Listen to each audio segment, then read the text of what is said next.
नमस्कार दोस्तों, स्वागत है आप सबका मेरे YouTube चैनल हर दिल की भड़ास में। जैसा आप सबको पता है कि हमारे देश में CAA लागू हो गया है। अब इसी के साथ विपक्षियों का विलाप प्रारंभ हो गया। उनको पता है कि वो गलत कर रहे हैं, लेकिन फिर भी वो कर रहे हैं। अगर देखा जाए तो भारत की राजनीति में इस समय भारत का जो सरकार का जो विपक्ष है वो अपने सबसे निचले पायदान पर है। मैं मानती हूँ कि विपक्षियों का कार्य होता है सरकार की गलत नीतियों के खिलाफ आवाज उठाना, उन्हें गलत करने से रोकना, लेकिन हमारा विपक्ष तो सरकार की अच्छी नीतियों के खिलाफ भी लगातार विलाप करता है, लगातार आवाज उठाता है, लगातार उसे क्रिटिसाइज करता है। ऐसे में क्या होगा, ये अपनी क्रेडिबिलिटी खो देंगे। जब जनता को लग रहा है कि हाँ ये सही कदम है, इसमें कहीं भी कुछ भी गलत नहीं है, किसी के संग कोई अन्याय नहीं हो रहा है, संविधान कहीं खतरे में नहीं आ रहा है, असंवैधानिक कोई बात नहीं है। भाई अगर हम किसी दूसरे देश को नागरिकता, देश के निवासियों को जो कि पीड़ित हैं, जिनको अपनी जान बचाने की लाले पड़े हुए हैं, जिनको अपनी इज्जत के लाले पड़े हुए हैं, अगर भारत सरकार उन्हें अपने देश में नागरिकता दे रही है तो इस बात से किसी को क्या खतरा हो सकता है कि भारत के सामान्य नागरिक को बहुत अच्छी तरह से समझ में आ रहा है। लेकिन विपक्ष लगातार इसकी खिलाफत कर रहा है। ऐसे में क्या होगा, ऐसे में कल को जब सच में भारत सरकार कोई ऐसा कदम उठाती है, अगर इनकेस ऐसा कदम को उठाती है जो गलत हो देश के लिए या देश की जनता के लिए, तो भी कौन ये विपक्षियों की बात पर एतबार करेगा। हम सबको तो यही लगेगा भाई तो हमेशा से ही खिलाफत कर रहे थे, फिर कर रहे होंगे, कोई गलती नहीं होगी सरकार की। ऐसे में वो अपनी विश्वसनीयता खोते चले जा रहे हैं और फायदा कुछ नहीं हो रहा है। अब इस CAA के मुद्दे को लेकर के कई बातें बड़ी तेजी से सारे विपक्षी एक ही सुर में बोल रहे हैं फिलहाल, लेकिन एक बात ये कही जा रही है कि भाई ये जो है एक्ट कम्युनल है।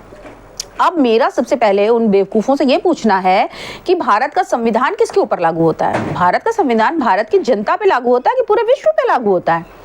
अगर भारत का संविधान भारत की जनता पे लागू होता है तो ऐसे में अगर वो किसी एक धर्म को छोड़ करके बाकी धर्म के लोगों के संग कुछ अच्छा करते हैं, उसमें दूसरे धर्म को नहीं शामिल करते हैं, जैसा कि सोनिया गांधी जो हिंदुओं के खिलाफ एक बिल लेकर आई थी, उसमें उसने किया था कि हिंदुओं को अलग रखा था, तो मैं मानती कि हाँ भाई भाजपा गलत कर रही है, मोदी सरकार गलत कर रही है। लेकिन ये जो एक्ट है वो तो भारत के नागरिकों से रिलेटेड है या नहीं?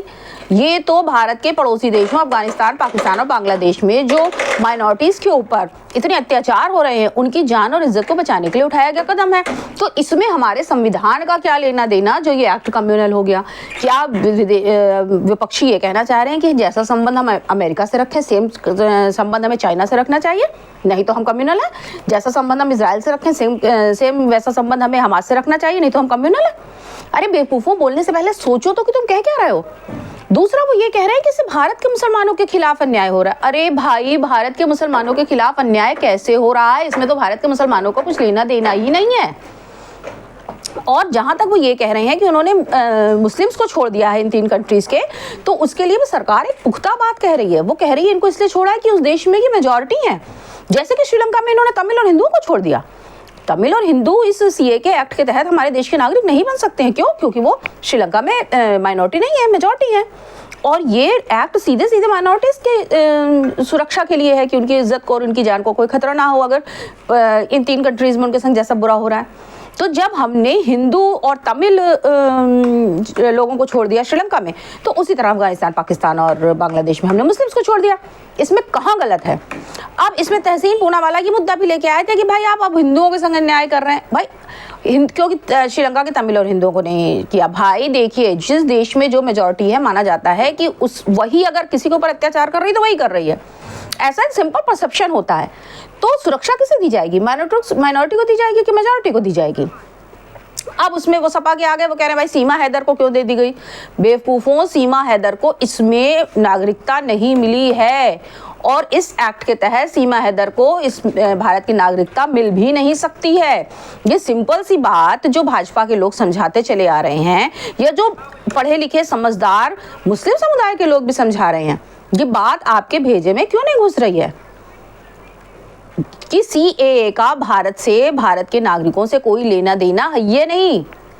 इसलिए ना तो भारत के संविधान के खिलाफ है ये, ना तो भारत की मुस्लिम समुदाय के खिलाफ है ये, और ना ही इसमें किसी प्रकार का कोई भेदभाव किया जा रहा है। अगर ये सिंपल सी बात या तो विपक्षियों के समझ में नहीं आ रही है, तो भाई सिंपल सी बात है कि आपके पास इतनी बुद्धि नहीं है, और या फिर आप बरगला रहे हैं, आप देश में जो है वो अराजकता फैलाना चाह रहे हैं, देश में हिंसा फैलाना चाह रहे हैं, देश में दूसरे कम्युनल हिंसा के आप पर्याय बनना चाह रहे हैं।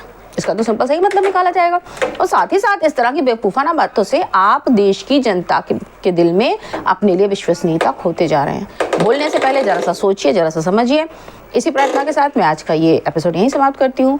मिलते हैं दिल की भड़ास के अगले एपिसोड में, तब तक के लिए जय हिंद, जय श्री राम।